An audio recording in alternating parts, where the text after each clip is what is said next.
మా నాయనమ్మ చేపల పులుసు చేసిందంటే వీధి చివరి వరకు వెళ్తుంది వాసన. అంత రుచిగా వండుతుంది. నాన్న నాకు చేపల పులుసు అంటే ఇష్టమని 2 కిలోల బొచ్చె చేప తెచ్చాడు. అక్కడే క్లీన్ చేపించుకొని తీసుకొచ్చాడు. చేపల పులుసుకి కావాల్సిన ఇంగ్రీడియంట్స్ అన్నీ స్టవ్ పక్కనే పెట్టుకుంది అమ్మ. మర్చిపోతానేమోనని భయం. ఇప్పుడు స్టవ్ మీద చేపల చెట్టు పెట్టుకొని కొంచెం నూనె ఎక్కువే పోసింది. 2 మీడియం సైజు ఉల్లిపాయల్ని సన్నగా కట్ చేసి కొంచెం కరివేపాకు నూనెలో వేసుకొని దోరగా ఫ్రై చేసి ఒక 1/2 టేబుల్ స్పూన్ పసుపు వేసింది. కొంచెం ఫ్రై అయిన తర్వాత టమోటా పేస్ట్ వేసుకుంది. 2 మీడియం టమోటాలను తీసుకుంది. వాటి మీద తొక్కు తీసి పేస్ట్ వేసింది. ఇది కూడా కొంచెం ఫ్రై అయిన తర్వాత అల్లం వెల్లుల్లి పేస్ట్ వేసుకుంది. అల్లం చిన్నులపాయలకు కూడా తొక్కు తీసి పేస్ట్ వేసిద్ది అమ్మ. పేస్ట్ వేసుకొని ఫ్రిడ్జ్లో పెట్టుకొని ఎప్పుడు కావాలంటే అప్పుడు ఇలా కూరల్లో వేసుకునిద్ది.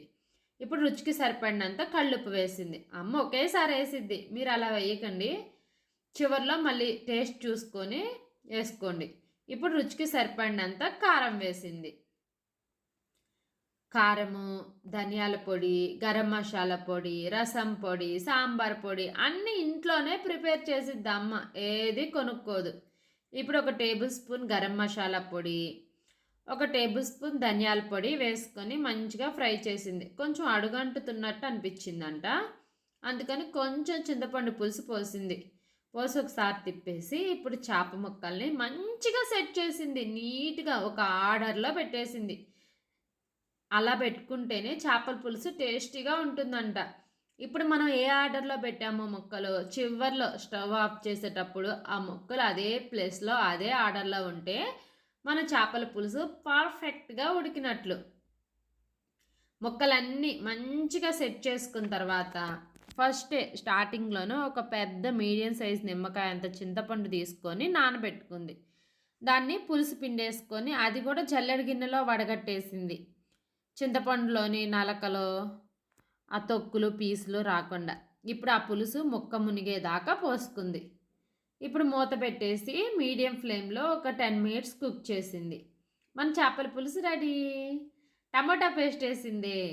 ఆ మిక్సీ జార్లోనే కొబ్బరి కూడా వేసింది. అందుకే కొబ్బరి ఆ కలర్లో ఉంది. అది కొబ్బరి పేస్ట్ వేసేసింది. పైన అలా జల్లేసిద్ది అంతే. చికెన్ కూర, మటన్ కూర గంట పెట్టి తిప్పినట్టు చేపల పులుసు తిప్పకూడదు. 2 చేతులతో చేపల చెట్టు పట్టుకొని అలా రౌండ్గా ఒకసారి తిప్పుకోవాలంతే. ఇప్పుడు చివరిగా స్టవ్ ఆఫ్ చేస్తాం. ఒక 5 మినిట్స్లో 2-3 మినిట్స్లో స్టవ్ ఆఫ్ చేస్తాం అనగా వెన్నపూస వేసుకునేది.